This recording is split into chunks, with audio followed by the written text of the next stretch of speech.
Kanibalisme manusia atau praktek memakan tubuh sesama manusia ternyata pernah terjadi beratus bahkan beribu tahun yang lalu. Di Meksiko Utara ditemukan gudang tulang manusia milik suku kuno, Sisimes. Diduga sekitar tahun 1425, praktek kanibalisme telah dilakukan oleh suku tersebut sebagai bahan persembahan. Namun beberapa orang berikut ini menjadi kanibal karena terpaksa, karena tak ada pilihan lain dan untuk bertahan hidup dari kematian. Bencana yang terjadi terkadang membuat seseorang tak lagi dapat berpikir normal, seperti terdampar di pegunungan terpencil di musim dingin tanpa makanan. Berikut, kisah-kisah kanibalisme yang terpaksa dilakukan untuk bertahan hidup versi On The Spot.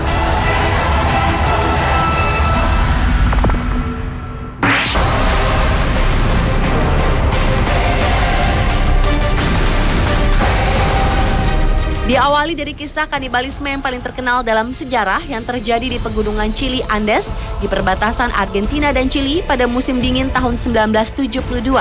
Peristiwa ini bermula saat pesawat charteran Uruguay Air Force Flight 571 yang membawa 45 orang penumpang jatuh. 29 penumpang berhasil selamat, namun karena medan yang berat, satu demi satu korban berjatuhan. 8 orang tewas tertimbun longsoran salju, yang lainnya kemudian tewas karena berbagai sebab, seperti tidak mampu bertahan di suhu yang luar biasa dingin dan karena cedera. Para korban berada di ketinggian 3.600 meter di atas permukaan laut pada saat musim dingin sedang hebat-hebatnya dengan hanya memakai pakaian seadanya tanpa makanan. Maka satu-satunya cara untuk bertahan hidup adalah dengan memakan teman-teman mereka yang telah tewas, layaknya seorang kanibal. 11 hari setelah peristiwa, pemerintah setempat menghentikan operasi penyelamatan, tepatnya setelah 8 hari usaha pencarian, karena pihak berwenang menganggap semua korban pasti tidak ada yang selamat. Namun ternyata 16 orang yang selamat tetap berjuang mencari bantuan, sampai akhirnya setelah 72 hari bertahan, para korban itu datang sendiri melaporkan lokasi mereka. Pengalaman luar biasa ini akhirnya difilmkan pada tahun 1993.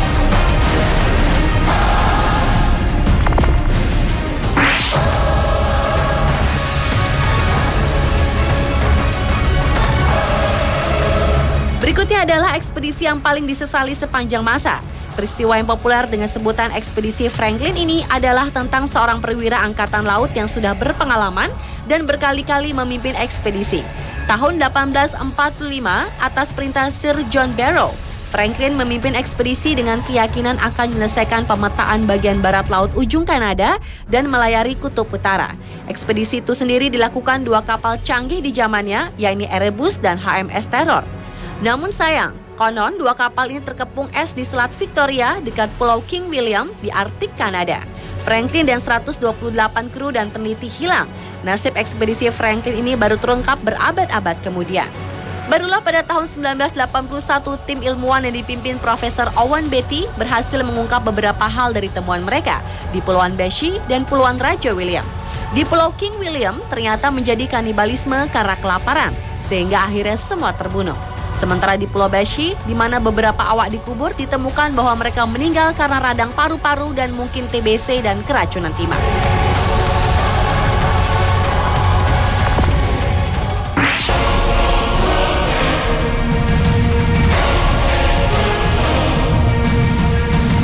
Berikut adalah kisah Alfred Packer yang dikenal sebagai satu-satunya warga Amerika yang pernah dihukum dengan tuntutan kanibalisme. Pada 9 Februari 1874, Alfred dengan 5 orang lainnya melakukan ekspedisi di pegunungan Colorado. 2 bulan kemudian, Alfred kembali dari ekspedisi sendirian. Ketika ditanya kemana anggota ekspedisi lainnya, pria yang lahir tahun 1842 dan tewas pada tahun 1907 itu mengatakan bahwa ia telah membunuh mereka semua untuk bertahan hidup dengan terpaksa memakan tubuh teman-temannya. Alfred Packer sebenarnya dituntut sebagai pembunuh, bukan kanibalisme, karena secara hukum di Amerika Serikat, kanibalisme bukanlah kejahatan.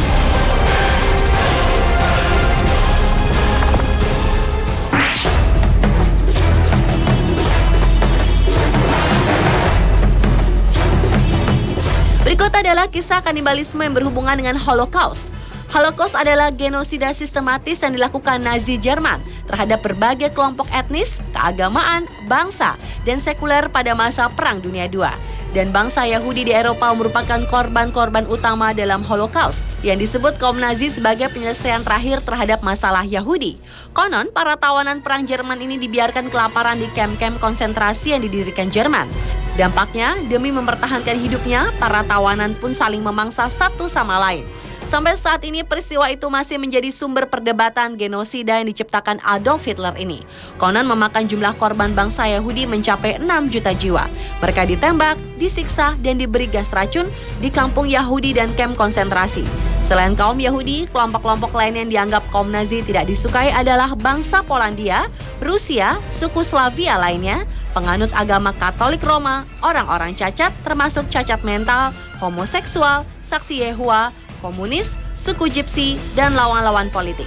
Jika dijumlahkan dengan kelompok-kelompok ini serta kaum Yahudi, maka jumlah korban Holocaust bisa mencapai 9 hingga 11 juta jiwa.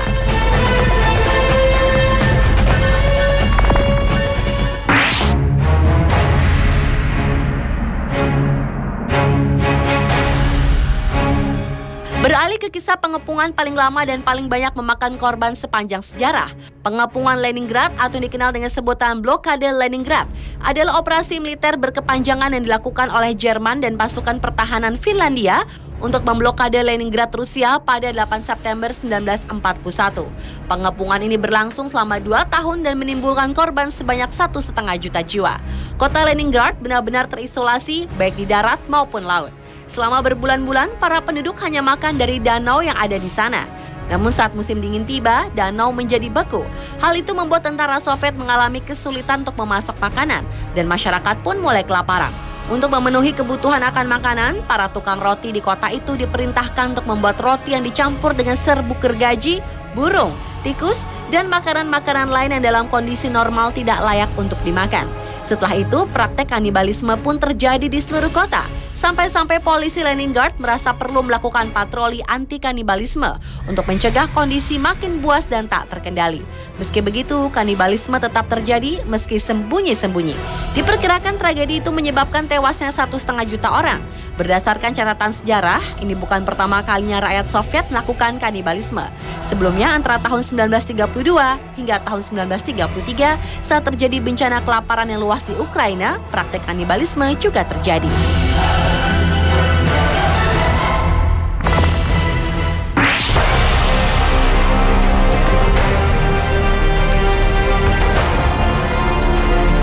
Dan kisah kanibalisme untuk bertahan hidup yang terakhir terjadi pada awal-awal abad ke-19.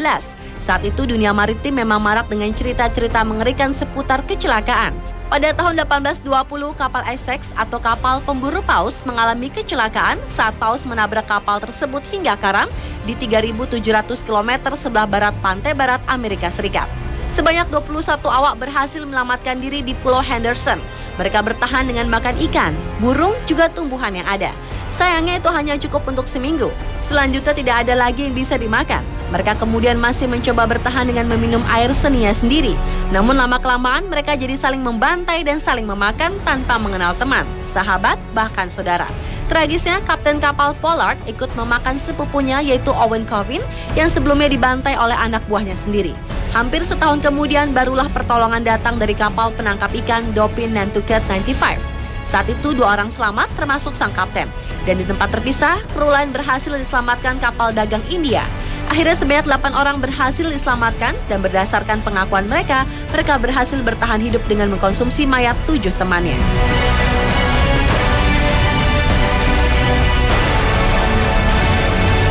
Pemirsa, itulah kisah kanibalisme yang terpaksa dilakukan untuk bertahan hidup versi On The Spot.